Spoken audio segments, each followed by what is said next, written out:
नमो सद्गुरु तुकया ज्ञानदीपा।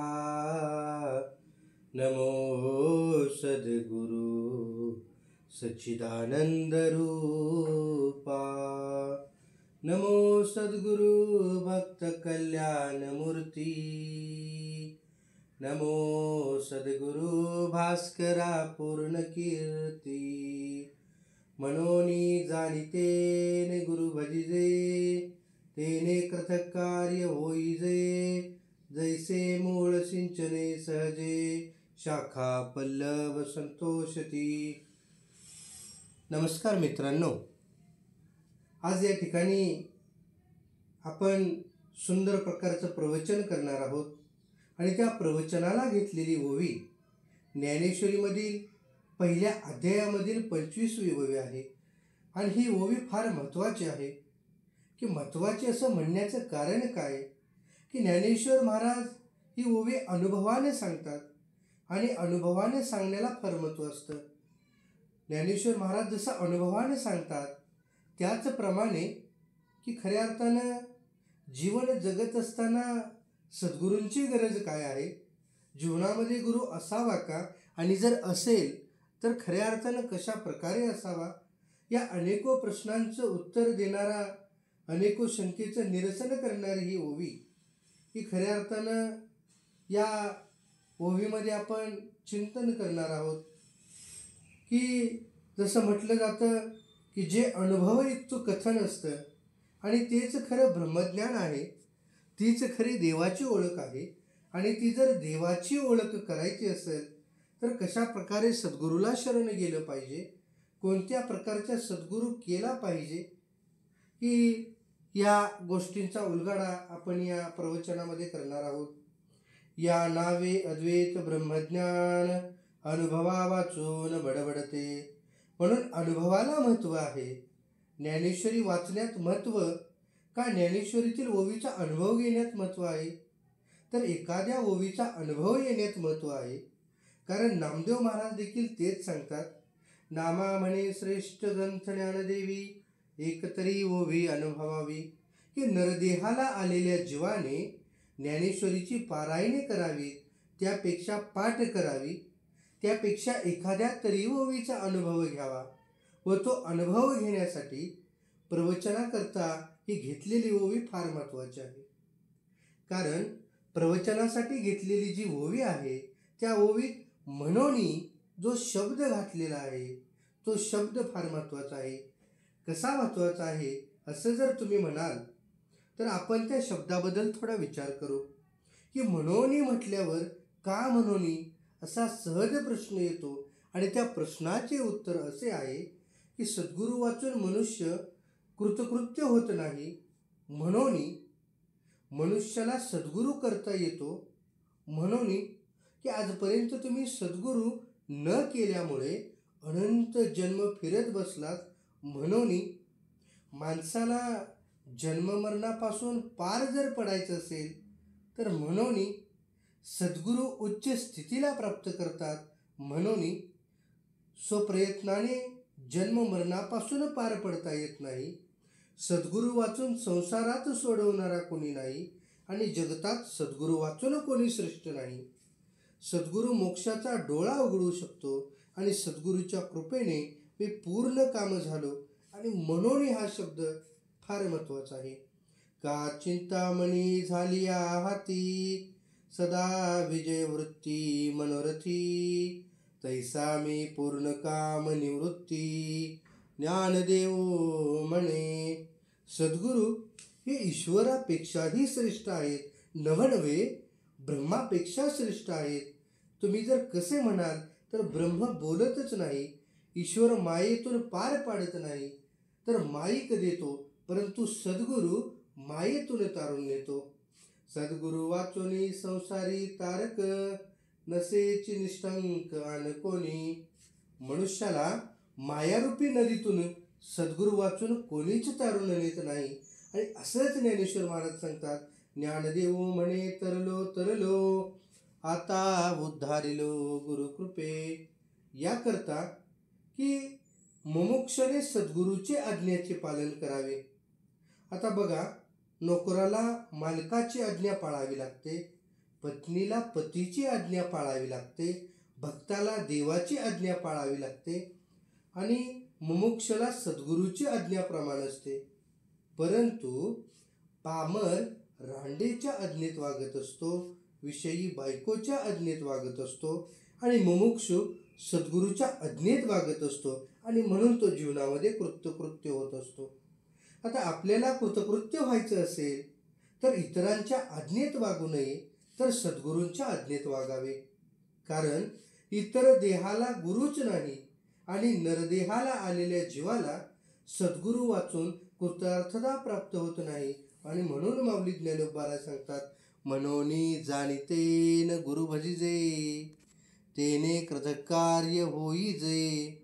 जैसे मूळ सिंचने सहजे, शाखा पल्लव संतोषती. की म्हणून की जाणत्याने म्हणजे ज्ञानी पुरुषांनी सद्गुरूला शरण जावं. की या ओळीत जाणतेने हे पद घेतल्यामुळं इतर जीवाच्या व्यावृत्ती केली आहे. कारण इतर जीवांना ज्ञानच नाही, परंतु मनुष्याला ज्ञान असून मनुष्य सद्गुरू करतो का बायको करतो, तर बायको करतो. नवनवे बायको करतो का बायकोचाच होतो, तर बायकोचाच होतो. आणि म्हणून वास्तविक मनुष्यानं सद्गुरू करावा. की नुसतं सद्गुरू करून चालणार नाही, त्या सद्गुरूच्या आज्ञेत राहावं. तर त्याचे आज्ञेत राहिल्यानंतर की त्याचं जीवन खऱ्या अर्थानं सफल होणार आहे. सद्गुरू मनुष्य करतो पण त्याची अवज्ञा करतो म्हणून बद्ध राहतो. आणि मनुष्यानं सद्गुरूची अवज्ञा करावी का, त्याच्या आज्ञेत राहून ते सांगतील त्या तत्वाचा स्वीकार करावा. की मनुष्यानं सद्गुरूंच्या आज्ञेत राहावे आणि ते सांगतील त्या पद्धतीने त्याचा स्वीकार करावा. की मनुष्य गुरु करतो, त्याच्या आज्ञेत वागतो, पण त्यांनी सांगितलेल्या तत्वाचा स्वीकार कोठे करतो, म्हणजे जीवपणा कोठे सोडतो, म्हणून बद्ध राहतो. परंतु गुरु केल्याने मुक्त होतो का जीवपणा सोडल्याने मुक्त होतो, तर जीवपणा सोडल्याने मुक्त होतो. तसेच सद्गुरू करून जीवपणा सुटत नाही, तर सद्गुरू केल्या वाचून जीवपणा सुटेल कसा, शक्य नाही.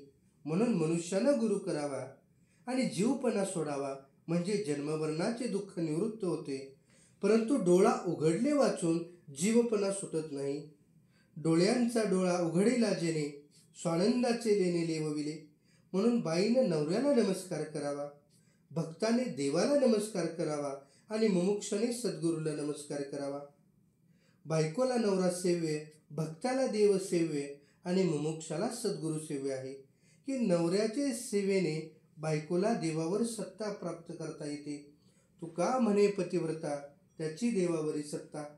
देवाच्या सेवेने भक्ताला देवासारखे होता येते आणि सद्गुरूंच्या सेवेने देवरूपच होता येते. म्हणून ज्ञानेश्वर महाराज म्हणतात की शहाण्या पुरुषानं सद्गुरूला शरण गेलं पाहिजे. म्हणून जाणितेन गुरु भजिजे, तेने कृतकार्य होईजे. जैसे मूळ सिंचने सहजे, शाखा पल्लव संतोषती. प्रवृत्ती मार्गाला आणि निवृत्ती मार्गाला सद्गुरूची अत्यंत आवश्यकता आहे. प्रवृत्ती निवृत्ती कृत कार्या, अवश्य पाहिजे आचार्या. आपमती भजता राया, अनेक अपाया माझी घडे. फटका तुटका प्रपंच खरा, पण त्याला जर गुरुची जरुरी भासते, तर मग परमार्थाकरता सद्गुरूची आवश्यकता पाहिजेच. एखाद्या साधकाने कितीही प्रयत्न केले, पण जर का गुरुचा अनुग्रह नसेल, सद्गुरूची कृपा नसेल, तर त्याचा साधनांना फळ मिळू शकत नाही. आणि म्हणून साधकांच्या उपायरूपी वनाचे श्रीगुरु हे वसंतच आहेत. या वसंताचा एकदा की उदय झाला की मग साधकाच्या साधनरूपी बगीचाला फळ आले म्हणून समजावे. की ज्याला कृतार्थ व्हायचं असेल त्याने सद्गुरूची सेवा करावी, असे ज्ञानेश्वर महाराज सांगतात. की नाथ महाराजांना सुद्धा आपण कृतार्थ केव्हा हो, आणि ती कृतार्थता ज्यांच्या योगाने प्राप्त होते ते सद्गुरू केव्हा भेटतील, अशी रात्रंदिवस तळमळ लागली होती. अस्वल ज्या प्रकारे गुरगुर असा आवाज करते, त्याप्रमाणे त्यांच्या गुरुनामाचा जप सुरू झाला.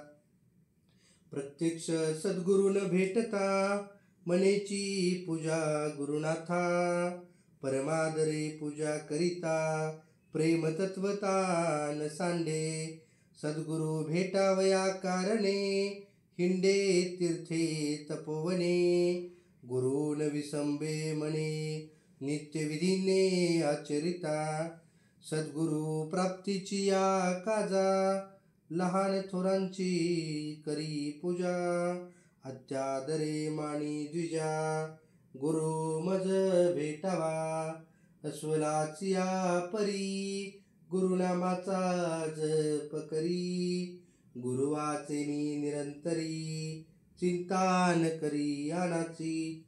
एवढे सद्गुरूचे वर्णन तरी करायचे कारण काय आहे असे कोणी म्हटलं तर नाथ महाराज पुढे सांगतात, न करिता सद्गुरु भक्ती, कदा नोहे परमार्थ प्राप्ती, या लागी सद्गुरु भक्ती, बोलिली ग्रंथी शिष्य हितार्थ, सद्गुरुविन ब्रह्मज्ञान, सर्वता नवनवे जान, हे उपनिषदार्थे प्रमाण, परमनिर्वाण सांगितले. ब्रह्मज्ञाना वाचून जीव कृतार्थ होत नाही आणि ब्रह्मज्ञान सद्गुरु वाचून होत नाही.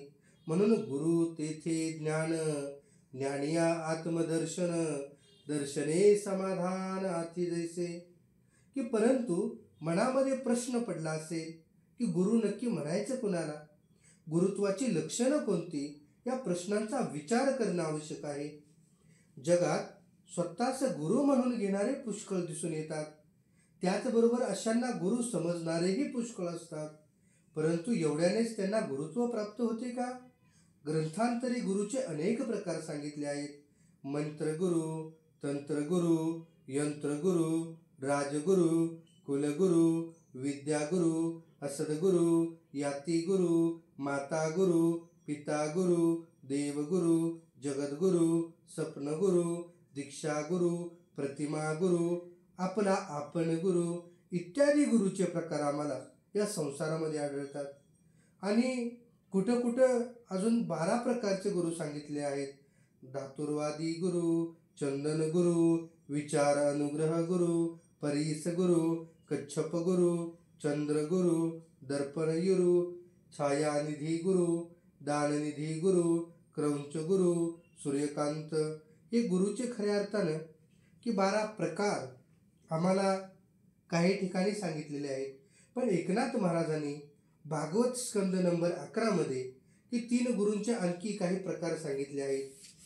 गुरु वैसे जे म्हणणे, तेही आहे बहुसालपणे, ऐक रायाती लक्षणे, तुझ कारणे सांगेल, एक वेदाध्यायन गुरु, एक व्याख्यानादी उदरू, एक ज्योतिष ज्ञानी गंभीरू, परिते सद्गुरुन म्हणती ज्ञाते, एक आगमोक्त मंत्र उपासिती, जप करावा विधान युक्ती, मग कै होईल निज प्राप्ती, हे न कळे निश्चिती गुरु शिष्या, एक वायू धारणा लाविती, एक नाना लक्षे दाविती, एक हटयोगे गोविती, एक बैसविती महामुद्रा, आता सद्गुरुची निज लक्षणे, राया सांगेन तुझ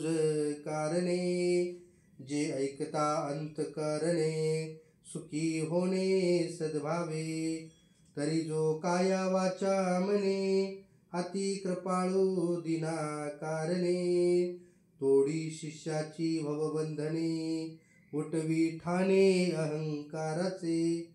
की नाथ महाराज एका अभंगात देखील सांगतात, सद्गुरु तोची जाण, जो उपरोक्ष सांगे ज्ञान, देहत्रय निरसुनी परमपदी ठेवी, देहत्रयाते निरसिले, ज्ञाना अग्नी माझे जाळिले, अच्युत पद प्राप्त केले, ज्यासी नाश नाही. देहत्रयाचा निराश झाला म्हणजे जन्ममरण चुकते, आणि ते जन्ममरण चुकवतात त्यांना खऱ्या अर्थानं सद्गुरू म्हणायचं. निज शिष्याची मरण चिंता, सोये जो निवारी वस्तुता, तोची सद्गुरु तत्वता, ईर मंत्र तंत्र उपदेशिती, मंत्रतंत्र उपदेशिती घरोघरी गुरु आयती परी सदवस्तु ते मिळविती तया ते सद्गुरु श्रीकृष्ण मानी. मंत्रतंत्र उपदेश करणारे खरं गुरु नाहीत, तर शिष्याला ब्रह्मरूप करून संसारातून सोडवतात ते खरे गुरु होय. आणि अशा सद्गुरूंना शरण जावे, कारण जगतात शरण्य अशा दोनच वस्तू आहेत, एक देव आणि दुसरे सद्गुरू. परंतु मनुष्य शरणच जात नाही. नवी शरण जात नाही का देवाला किंवा सद्गुरूला शरण जात नाही, तर शरण जातो परंतु देवाला किंवा सद्गुरूला शरण जात नाही, आणि म्हणून तो जीवनामध्ये कृतार्थ होत नाही. परंतु व्यवहाराची अडचण निवृत्त्यर्थ मात्र कोणाला तरी शरण जावीच लागते. नवनवे हा माणूस शरण जातो, परंतु ती शरणागती ही शूद्र आणि तजन्य प्राप्ती मिळालेली फळ ही शूद्रच, नाशिवंतच. आणि म्हणून नरदेहाला आलेल्याने असा विचार करावा की तो विचार कसा असावा, कोणत्या गोष्टीचा विचार कसावा, की अशा विचारांनी आपल्या कृतार्थतेने करिता कृतार्थ करण्याला योग्य अशा देवाला किंवा माणसाने सद्गुरूला शरण जावे. पण केवळ शरण जाऊनही चालणार नाही, तर शरण जाऊन त्यांची सेवा करावी. कारण आपल्याला फार मोठ्या भवसागरातून तरून जायचं आहे, म्हणजेच संसाराने छेदन करायचे आहे, व याकरता सद्गुरूच समर्थ आहेत.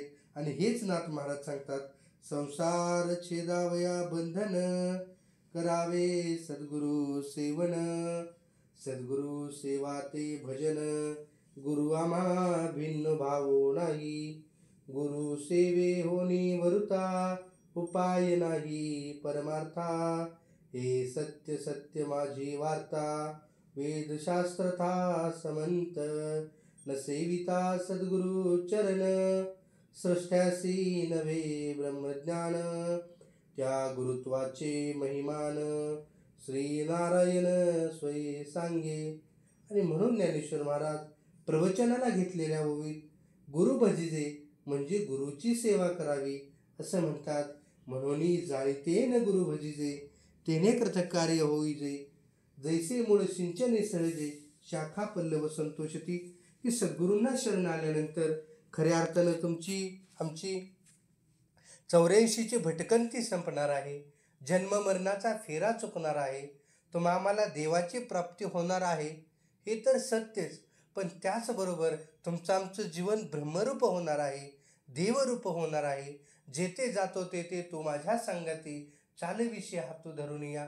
की प्रत्येकाच्या घटामध्ये तो भगवान परमात्मा दिसू लागणार आहे, आणि या भूतलावरती सर्व देवांची रूप दिसू लागल्यानंतर तुमचं आमचं जीवन देवमय होऊ लागणार आहे. रामकृष्ण हरी. धन्यवाद. आमची अशीच नवनवीन व्हिडिओ प्रवचन ऐकण्यासाठी चॅनलला लाईक करा, शेअर करा, सबस्क्राईब करा.